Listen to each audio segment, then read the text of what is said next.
Siapa kau? Apa benar Bu Desi atau makhluk lain? Tanyanya setelah membuka mata. Bu Desi terdiam, kemudian menangis. Saya masih Bu Desi yang sama.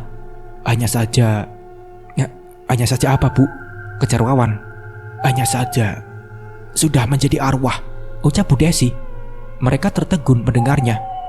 Ibu serius? Tanya Wawan lagi. Retno merentangkan tangan kanannya ke depan dada Wawan, memberi isyarat untuk tidak mempertanyakan hal itu lagi. Dia berkata serius, ujar Retno. Kita terlambat. Seandainya kemarin malam kita langsung menuju ke rumah ini. Sesalnya. Rasa bersalah terlukis kini di wajah mereka berdua.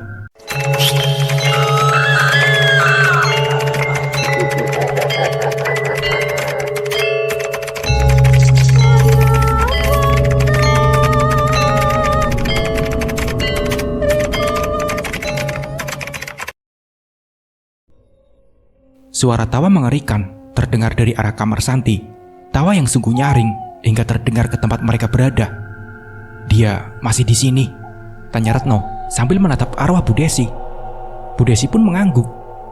Dia menunggu tubuh seorang lelaki untuk dimasuki oleh pasangannya. Sudah kuduga. Kenapa, Ret? Ucap Wawan. Retno menatap Wawan. Makhluk yang kurasakan saat berada di kamarnya. Aku rasa dia yang arwah Bu Desi katakan. Dan pasangannya sudah menemukan tubuh yang dia inginkan. Tambah arwah Bu Desi. Mata mereka membulat mendengarnya. Siapa? Pak Abdu, tebak Retno. Bu Desi menggeleng. Lantas, rasa penasaran muncul di hati Retno. Bukan si Abdu, tetapi dirimu, serunya lantas menunjuk ke arah Retno.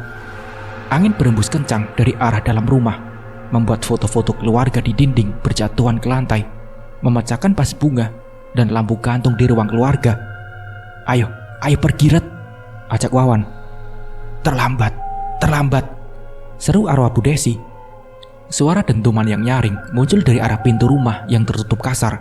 Ruang tamu menjadi gelap, hanya tersisa sinar matahari yang masuk melalui lubang ventilasi di atas pintu dan jendela. Detak jantung Retno dan Wawan berdegup kencang, seakan sedang berlomba menuju garis akhir. Ini masih pagi, tetapi tetap saja mereka bisa mengantui. Konsep mereka tentang aman saat matahari muncul adalah kesalahan besar. Selamat datang, ucap makhluk di dalam tubuh Santi yang sudah berdiri di samping arwah Bu Desi. Akhirnya, begitu mudah untuk menjebak kalian, seru makhluk lainnya yang muncul di depan pintu. Kau, tanya Wawan gegap. Makhluk yang muncul saat ini adalah makhluk yang mengganggu mereka malam kemarin. Benar, aku yang mengunjungi kalian di rumah Abdu, ucapnya. Di mana mereka? Teriak Retno. Di saat seperti ini, masih bisa memikirkan orang lain? Tanyanya dengan mata melotot, seakan ingin keluar dari tempatnya. Aku hanya memindahkan mereka yang tertidur lelap ke kuburan di desa ini, tambahnya. Tubuh mereka bergetar hebat saat ini, berpikir apa yang harus dilakukan agar dapat lolos dari makhluk-makhluk mengerikan. Retno menatap arwah Bu Desi. Tolong kami, Bu, pinta Retno. Maaf, saya pun tak berani menghadapi mereka, ucapnya lantas menghilang dari pandangan. Sepasang makhluk tersebut menertawakan penolakan yang diterima Retno. Baiklah, sekarang waktunya. Makhluk yang berada di depan pintu melayang mendekati Retno, hanya melewati Wawan yang tak hentinya melapalkan doa di mulut. Aku memilihmu karena kau terlihat sempurna untuk pasangan dengan tubuh yang digunakan istriku, ucap makhluk itu. Mereka, para makhluk itu tertawa sepuasnya, seperti merasakan kemenangan yang selama ini diharap-harapkan. Sementara Retno dan Wawan merutuki nasib mereka, memikirkan sejuta pengandaian yang hadir di kepala mereka, tetapi sudah tiada guna. Kau tidak bisa mengambil alih tubuh yang masih hidup, kan? Hanya bisa merasuki jika tubuh yang kau gunakan masih hidup, tebak Retno. Karena istrimu masuk ke dalam tubuh Santi saat dia sudah tak bernyawa, ucapnya. Mereka berhenti tertawa. Kau memang pintar, aku tak salah memilihmu, bisiknya lantas menjilat telinga Retno dengan lidahnya yang panjang dan sepanas api. Retno terperanjat dan jatuh terduduk ke kursi sofa. Retno, teriak Wawan, lantas menolongnya bangkit kembali. mereka mundur ke arah jendela kayu di samping pintu, mencoba melakukan usaha terakhir agar selamat. "Dobrak jendelanya, aku akan mengalihkan perhatian mereka," bisik Retno ke telinga Wawan. Wawan pun menoleh. "Lantas, kamu?" "Tenang, aku punya rencana." Wawan menggeleng. Jangan berpikir untuk menjadi pahlawan. Ikuti mauku, tak ada waktu banyak lagi." Tetapi... "Udah, percayalah," bentak Retno. "Bertengkar sebelum mati." "Iya, sekarang." Aba-aba Retno. Retno berlari ke arah tubuh Santi, menembus makhluk berbadan hitam legam, lantas mencekik leher tubuh Santi sekuat tenaga. "Apa yang kau lakukan? Tubuh ini sudah mati. Tak bisa kau bunuh dengan cara manusia begini." Makhluk yang berada dalam tubuh Santi menjulurkan lidahnya, mengejek Retno. "Ternyata kau tak sepintar yang kukira," tambah pasangannya. "Brek!"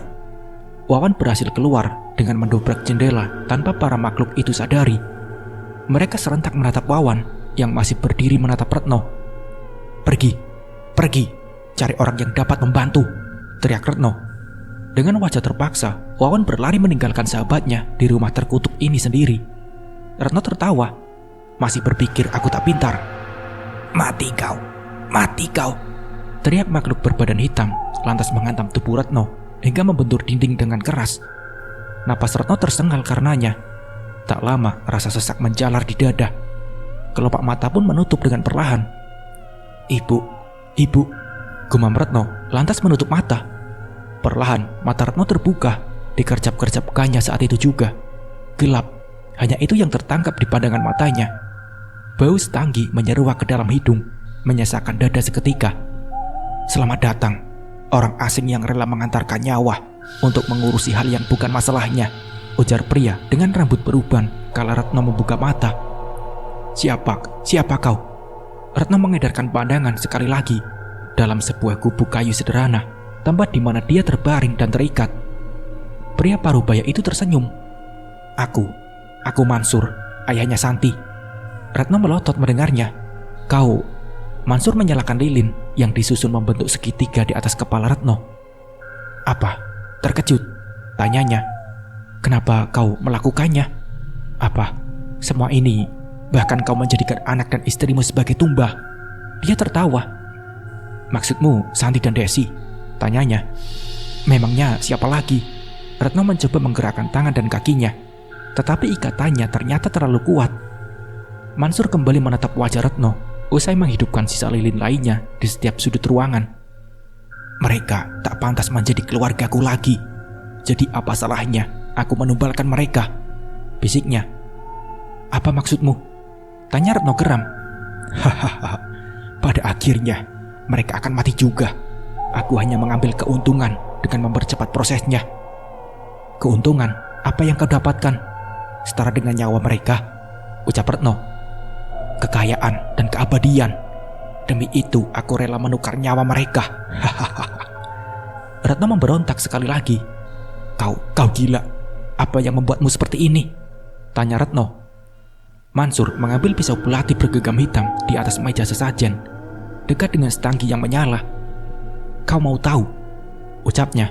"Iya, katakan," teriak Retno. "Kau sungguh aneh. Kenapa begitu tertariknya dengan alasanku?" Bayangan hitam masuk lewat ventilasi di atas pintu, mendekati Mansur dan mewujud menjadi sosok gelap di sampingnya. "Oh, ternyata begitu. Penulis ya? Menarik," serunya sambil mengusap mata belati yang sangat tajam. "Apa yang mau kau lakukan?" tanya Retno gusar. Mansur memainkan belatinya di lengan kanan Retno, menyeretnya turun hingga ke tangan. "Kau mau jawabnya kan? Akan kuberikan. Tetapi sebelum itu, kau harus menerima tanda dulu di tanganmu." "Apa? Tanda?" Retno mengernyitkan dahi. "Iya. Apa yang kau lakukan?" Mansur menusuk telapak tangan Retno dengan belatinya hingga tembus. Darah segar mengalir keluar, menggenangi tangan Retno. "Memberimu tanda," serunya. Belum reda rasa sakit yang Retno terima, Mansur sudah menusuk telapak tangan kiri Retno. Retno menjerit sekuat tenaga. Dalam benaknya sekilas menyesali keputusannya ke sini. Sebelumnya ia hanya menghadapi makhluk halus dan jin, tetapi kini dia juga menghadapi manusia berhati iblis. Selesai, seru Mansur lantas tertawa. Tahanlah, nanti pun rasa sakit itu menghilang, meski memang tidak sebentar, ucapnya santai. Dia meletakkan kembali pisau belati ke atas meja sesajen yang berada di arah bawah kaki Retno. Oh ya, aku hampir lupa. Tujuanku adalah untuk membalas dendam dengan seluruh warga desa Pagar Mentimun. Dan aku ingin menggantikan setiap nyawa mereka dengan arwah penasaran dan roh jahat yang sudah kukumpulkan. Akan kubangun sebuah desa baru yang menandingi Padang 12. Retno mendengar, tetapi tak mampu menanggapi. Rasa sakit di kedua tangannya hampir membuat dia kehilangan kesadaran diri. Mansur pun duduk bersila di dekat Retno, menyatukan kedua telapak tangannya di depan dada. Mulutnya melantunkan tembang berbahasa Jawa yang tak Retno pahami. Apa yang kau lakukan? Mansur tak menggubris pertanyaan Retno. Api lilin bergerak, tak tentu arah. Bau tangis semakin pekat hingga membuat Retno ingin muntah.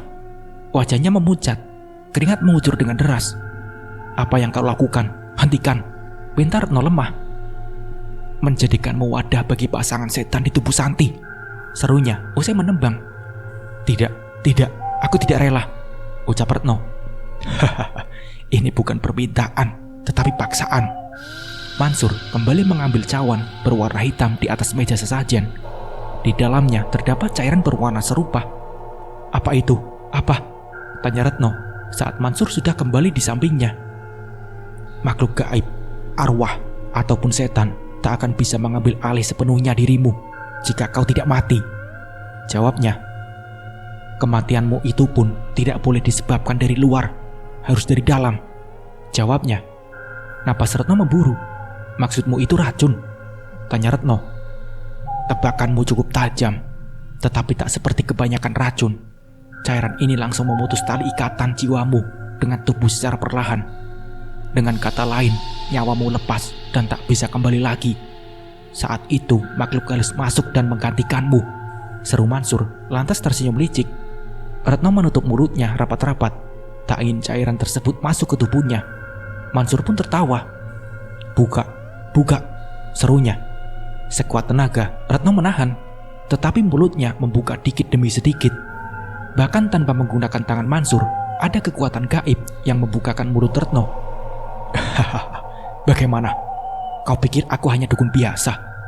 Nikmatilah secara perlahan saat jiwamu dicabut paksa, ucap Mansur. Cawan hitam telah kosong, cairannya menerobos langsung ke kerongkongan, meninggalkan noda hitam di jalan yang dilewati hingga masuk ke ulu hati. Tubuh Retno meronta-ronta mengejang kemudian. Dia tak dapat menahan rasa yang tak dimengerti olehnya. Sakit, hanya itu yang dia pahami.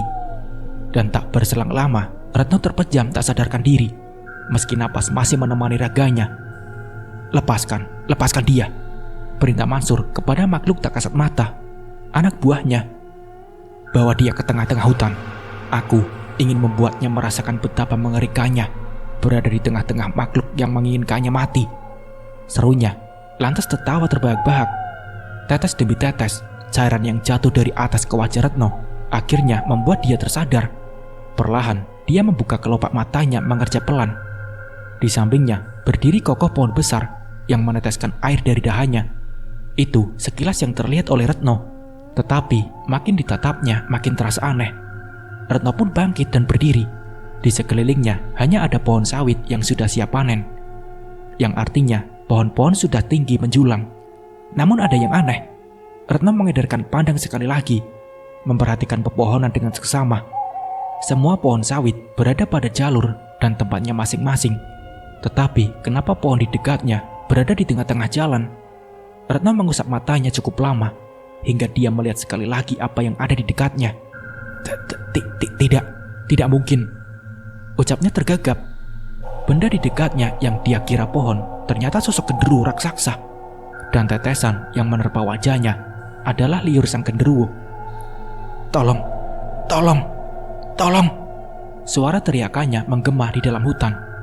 Pontang-panting, Retno pun berlari, menerobos masuk ke dalam deretan pohon-pohon sawit. Pikirnya makhluk itu akan terhalang oleh tanaman berdaun lebat dan tinggi itu. Tetapi nyatanya tidak sama sekali. Ditolehnya sesekali ke arah belakang. Pohon sawit itu tumbang satu persatu karena diinjak si genderuwo. Pikirannya kalut mencari cara agar dapat selamat dari maut. Retno, Retno. Dia mendengar suara seorang memanggilnya. Tanpa menghentikan langkah, dia mengedarkan pandangan ke sekitar. Siapa? Tanyanya saat tak menemukan sumber suara. Kemari, ikuti suaraku, ucap suara itu lagi. Retno pun terjungkal ke arah depan. Saat tanpa dia sadari, makhluk itu menghantam tanah di dekatnya. Cepatlah, seru suara itu lagi. Dan tanpa pikir panjang, Retno pun bangkit dari tanah dan mulai berlari mengikuti suara itu. Persimpangan di depan, belok kanan. Seperti kompas, Retno mengikuti arahnya. Makhluk itu tetap membuntutinya. Di depan ada sebuah pohon besar. Terdapat lubang di tengahnya. Masuk dan sembunyi di sana, ucapnya lagi. Retno melihat pohonnya, sebuah pohon beringin yang sangat besar di tengah kepungan pohon sawit. Aneh, ini aneh, gumam Retno. Meski dalam hati ragu, tetapi dia mau tidak mau harus masuk ke dalamnya. Selain tak tahu harus kemana, napasnya pun sudah sampai di penghujung. Saat kaki genderuwo hampir menginjak tubuhnya, Retno berhasil berguling dan masuk ke dalam lubang. Retno mengatur napas, mencoba memperlambat detak jantung, tetapi tak semudah itu sadarnya. Dia selamat karena arahan yang didengarnya entah dari siapa atau apa. Saat mata Retno sudah beradaptasi dengan gelapnya keadaan dalam pohon, dia tersentak. Di hadapannya ada sosok gadis kecil yang berjongkok dan menatapnya. Adik siapa? Tanya Retno. Gadis kecil itu tidak menjawab, hanya memperhatikan Retno dengan seksama. Apa adik yang tadi mengarahkan abang? Kejar Retno lagi. Gadis kecil yang terlihat sangat lusuh tersebut hanya menggeleng. Tak ada satu kata pun, kata yang keluar dari mulut mungilnya. Tangannya terlihat bergetar sambil mencengkeram tanah. Retno paham bahwa yang ada di hadapannya sekarang bukanlah manusia. Jadi dia tidak perlu mempertanyakan hal itu. Dia hanya penasaran soal keberadaan arwah gadis kecil itu di sini. Kenapa bisa? Ya sudah, tidak perlu dijawab kalau memang tidak mau, ucap Retno mencoba menenangkan arwah itu. Arwah yang marah akan menjadi masalah besar. Tak peduli walau masih anak-anak. Keluar sekarang, perintah suara itu lagi pada akhirnya. Kemana? Tanya Retno. Keluar segera, jika tak ingin di dalam sana selamanya, seru suara itu lagi. Belum sempat Retno merespon, sosok gadis kecil di hadapannya sudah berubah wujud, berganti dengan sosok nenek-nenek berambut putih, wajah penuh dengan koreng dan nanah. Dari matanya keluar darah berwarna hitam. Aroma bangkai menyesaki dada Retno seketika. Keluar sekarang, Retno tersadar oleh teriakan suara itu. Cepat, Retno bangkit dan keluar dari lubang yang hanya cukup dimasuki oleh satu orang dewasa itu. Retno menoleh ke dalam lubang. Dilihatnya sosok si nenek sedang menertawainya, dan dalam sekejap lubang sudah menutup kembali, seperti tak pernah ada sebelumnya. Siapa kau? Siapa? Teriak Retno frustasi sambil mengedarkan pandang ke sekeliling. Tak penting siapa aku. Yang terpenting kau selamat dan berhasil keluar dari tempat terkutuk ini. Seru suara itu tiba-tiba dari belakang tubuh Retno. Retno memutar tubuhnya, tetapi tetap tak dia dapati. Apa aku mengenalmu? Tanya Retno. Arwah itu tidak menjawab, lantas berkata, Cepatlah ikut aku. Jika sampai kau masih berada di sini hingga malam hari, kupastikan seluruh penghuni hutan akan keluar dan mengincarmu. Dua sosok itu belum seberapa, serunya. Tanpa pikir panjang lagi, Retno mengikuti suara yang muncul dari depannya, walau masih ada yang mengganjal di hatinya soal sosok arwah yang sedang menuntunnya saat ini. Suaranya tak asing bagi Retno, itu yang baru dia sadari. Seberapa luas tempat ini? Retno mencoba mengajaknya berkomunikasi. Cukup luas untuk membuat siapapun tersesat dan tak kembali. Apa kau salah satu yang tersesat itu? Tanya Retno kembali. Mungkin, tapi bukan tersesat sepertimu, tetapi lebih ke pemikiran. Apa? Pemikiran? Gumam Retno. Cepatlah, perintahnya lagi. Entah sudah berapa meter mereka berjalan, sudah berapa pohon yang dilalui, dan seberapa banyak belokan yang mereka lintasi, tetapi belum juga terlihat ujungnya di hadapan Retno. Napas Retno mulai tersengal kembali. Kakinya sudah tak mampu untuk melangkah. Apa memang sejauh ini? Keluh Retno. Sebentar lagi, bertahanlah, pinta si arwah. Retno sudah mulai menyeret langkahnya, tak lagi benar-benar menapaki. "Lihat, lihat," seru si arwah. Retno pun tersenyum kala melihat cahaya matahari yang tak terhalangi di daunan rindang pohon sawit. Kakinya seperti mendapat tenaga baru, melangkah mantap dan pasti. "Kenapa kau menolongku?" tanyanya sebelum dia keluar dari perkebunan sawit. "Kupikir penghuni hutan ini semuanya arwah yang jahat," tambah Retno. Si arwah muncul di samping Retno dan menatapnya. "Tidak semuanya jahat, tetapi aku pun tak sebaik yang kau kira. Ada satu hal yang kupinta sebagai gantinya," jawab si arwah. Retno membulatkan matanya mendengar dan melihat sosok yang menuntunnya itu. Kau kenapa bisa?" tanya Retno, tak percaya dengan apa yang dia lihat. "Apa kau bersedia melakukannya?" tanyanya, mengabaikan keterkejutan Retno. Apa yang kau inginkan?" tanya Retno. Si arwah tertawa melihat wajah Retno yang terlihat bingung. "Aku hanya ingin kau menghentikan iblis yang menyebabkan semua ini. Iblis yang sudah menguasai tubuhku sepenuhnya." Apa maksudmu?" tanya Retno kembali. "Aku tidak tahu nama pastinya. Dia mempunyai banyak nama di setiap tempat yang memujanya. Tetapi dia memakai tubuh dan namaku sekarang, Mansur." Kenapa bisa tubuhmu juga?" ucap Retno. "Arwah Mansur adalah arwah yang menuntun dan membantunya keluar. Pantas saja dia hafal dengan baik seluk-beluk perkebunan sawit ini. Karena dia sang pemilik perkebunan." "Apa yang sebenarnya terjadi?" kejar Retno. Retno menoleh ke arah seseorang yang memanggilnya, orang yang tak asing lagi. Wawan pun berlari ke arah Retno. "Ternyata memang kau. Baru saja kami mau masuk ke dalam hutan untuk mencarimu," serunya lantas menatap beberapa orang yang ikut bersamanya. "Pak Abdu dan..." tanya Retno mencoba mengenali. "Saya Pak Sugeng," jawab pria yang seumuran dengan Pak Abdu. "Pak Sugeng, kau benar, dia Pak Sugeng yang arwah Santi ceritakan," seru Wawan. Retno pun mengangguk. "Bagaimana kau bisa keluar?" tanya Pak Sugeng penasaran. Pak Abdu dan Wawan pun menatap dengan penuh tanda tanya. "Arwah Mansur yang membimbing saya," jawab Retno pelan, masih ada sedikit ragu yang tersisa. "Tapi apa mungkin?" Pak Abdu dan Wawan terkejut mendengarnya. "Itu memang dia. Saya pernah tersesat di perkebunan ini beberapa tahun lalu. Dan arwah Mansur juga yang membimbing saya hingga berhasil keluar," tambah Pak Sugeng menambah keterkejutan mereka. "Hanya saja saya tak berani menceritakannya kepada siapapun saat itu. Saya terlalu takut keselamatan keluarga saya terancam oleh iblis yang bersemayam di tubuh Mansur," jelasnya. Retno menatap Pak Sugeng dengan seksama. "Apa yang sebenarnya terjadi, Pak, saat Mansur kembali ke desa waktu itu?" tanya Retno. "Ada baiknya kita kembali ke desa dulu. Tempat ini tidak aman," usul Pak Abdu dan diamini oleh mereka semua. Rasa lega hadir di hati Retno, tetapi rasa penasaran pun melekat di tempat yang sama. Sejenak Retno bahkan lupa bahwa dirinya sudah ditandai. Entah kapan racun itu menggerogotinya dengan sempurna hingga jiwa terpisah dari raganya. "Tolong hentikan dia, tolong!" seru arwah Mansur dari kejauhan memperhatikan Retno dan lainnya yang semakin menjauh. "Jadi benar yang membimbing saya keluar tadi arwah Mansur?" tanya Retno penasaran. Saat ini mereka sudah berada di rumah Pak Sugeng, duduk di teras rumahnya dengan 4 gelas kopi hitam panas menemani pembicaraan mereka. Pak Sugeng mengangguk. "Benar, dan dia juga pernah meminta bantuanku, sama seperti yang dia pinta kepadamu. Tetapi saya terlalu takut," ucapnya lirih. Retno mendesah. Lalu kenapa bisa dirinya sendiri menjadi korban? Pak Sugeng menarik napas panjang, lantas mengeluarkannya perlahan.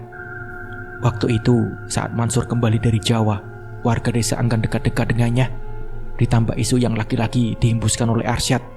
Wawan mengernyitkan dahinya. "Arsyad memfitnahnya lagi, Pak?" tanyanya. "Masih hal yang sama, tetapi lebih parah dari sebelumnya. Begitu kan Pak Abdu?" Pak Sugeng menatap Pak Abdu. Pak Abdu meletakkan kembali segelas kopi yang baru diseruputnya. "Betul, tetapi entah mengapa semua itu terjadi hanya saat dia datang.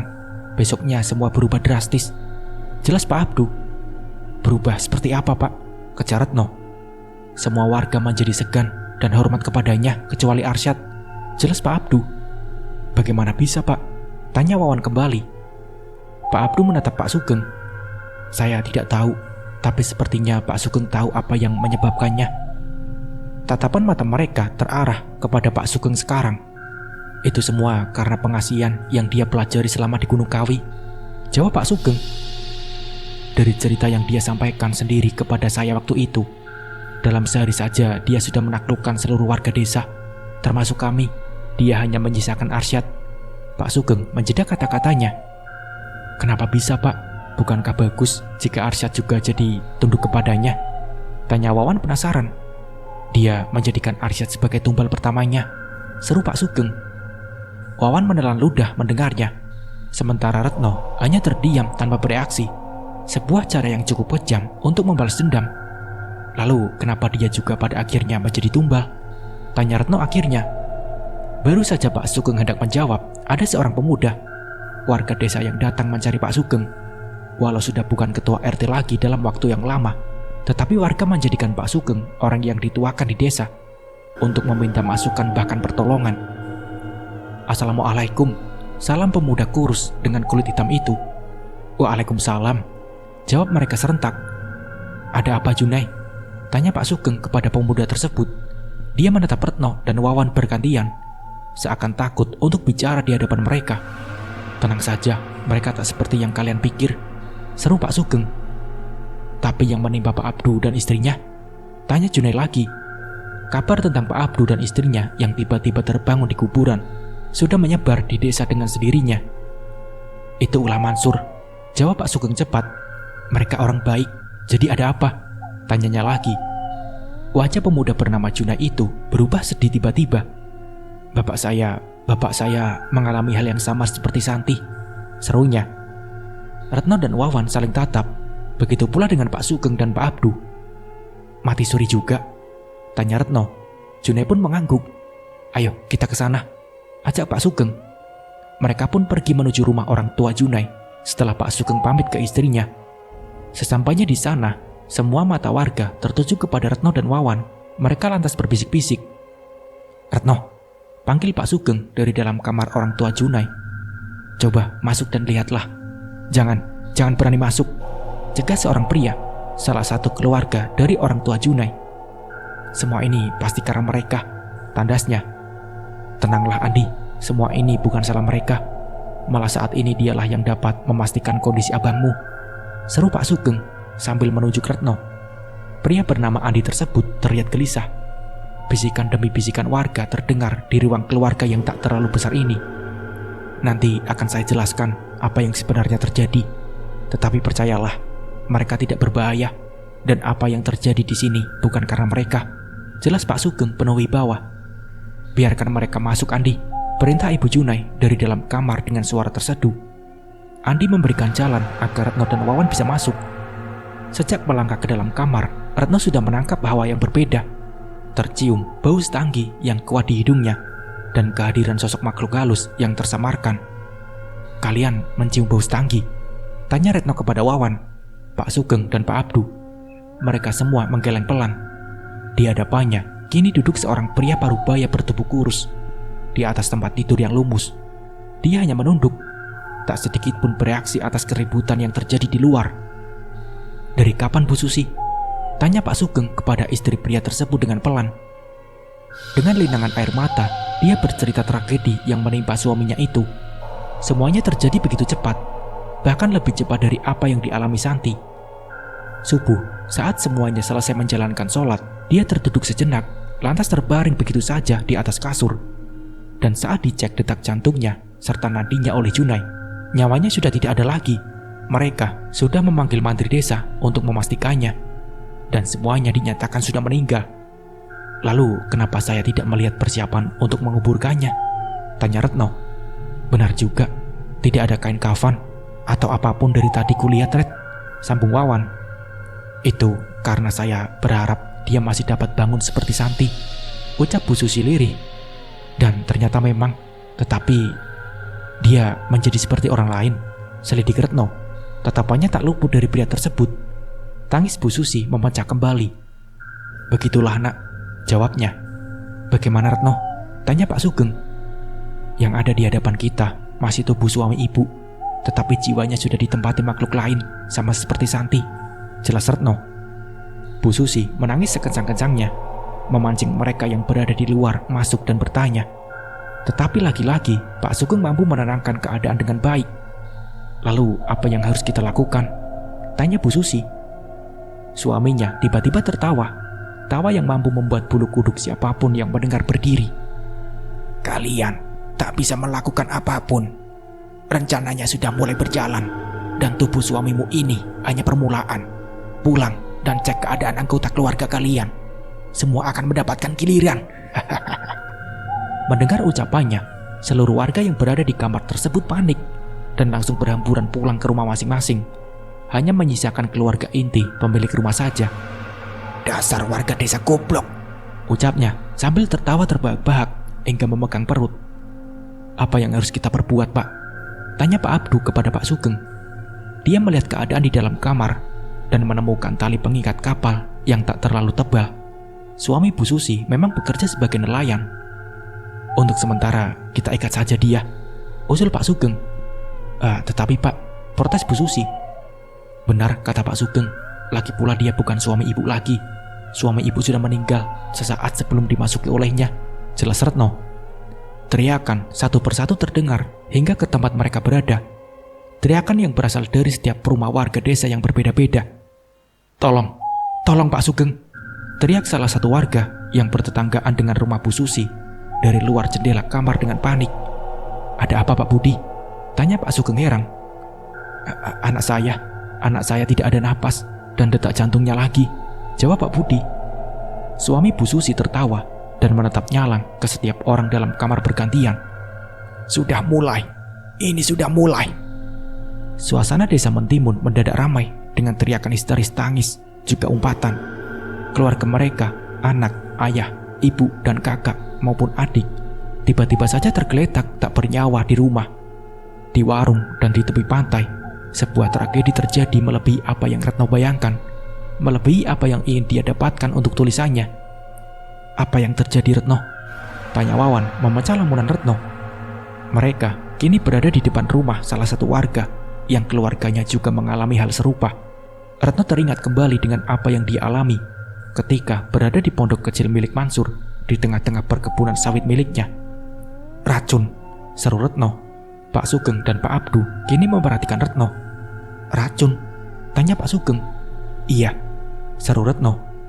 Ketika berada di pondok di tengah-tengah kebun sawitnya, saya dicekoki cairan hitam pekat oleh setan yang merasuki tubuh Mansur. Cairan pemutus tali jiwa katanya. Jelas Retno dengan tatapan kosong. Wawan menggapai kedua bahu Retno dan memutar tubuh Retno menghadapnya. Jadi kau juga akan mengalami seperti mereka? Selidik Wawan was-was. Retno memejamkan mata. Sepertinya iya, jawabnya getir. Sial, umpat Wawan. Apa yang harus kita lakukan sekarang, Pak? Wawan menatap bergantian ke arah Pak Sugeng dan Pak Abdu. Pak Sugeng menghela napas panjang. Saya pun tidak tahu, tetapi jika itu benar, semua warga sudah teracuni tanpa mereka sadari. Masalahnya ialah melalui apa? Jika kita tahu sumber penyebabnya, maka kita bisa menghentikan rantai penyebaran racun tersebut. Pak, setelah Pak Abdu, ada sebuah penampung air di bukit yang di tepi pantai, seru Pak Abdu dengan tangan bergetar menuju ke arah pantai. Astagfirullah, saya lupa penampung air itu milik Mansur, ucap Pak Sugeng. Ada penampungan air? Tanya Retno. Para pria parubaya itu mengangguk. Saat musim kemarau seperti ini, sumur di desa airnya menjadi keruh, tak layak konsumsi, bahkan untuk sekedar mencuci, dan air yang kami gunakan berasal dari penampungan air di atas bukit. Mansur membangunnya untuk desa. Jelas Pak Sugeng. Di mana Pak? Dekat tower. Kebetulan saya pernah naik ke atas hingga mencapai towernya, ucap Retno. Pak Abdu pun menggeleng. Tidak sejauh itu, karena jalannya terlalu menanjak jika ke tower. Posisinya berada di tengah-tengah. Jelasnya, jika benar dari sana sumbernya, Pak Sugeng menggantung ucapannya. Tanpa menyelesaikan ucapannya pun, mereka mengerti yang ada di pikiran Pak Sugeng. Tapi kita belum tahu kapan cairan itu dimasukkannya ke sana, ucap Retno kemudian. Dan saya pikir dia baru-baru ini dimasukkannya. Buktinya dia mencokoki saya cairan itu. Jika sudah lama, harusnya tak perlu dia lakukan lagi. karena kami sudah meminum air putih di sini saat makan malam di rumah Pak Abdu. Ucap Retno menjelaskan perkiraannya.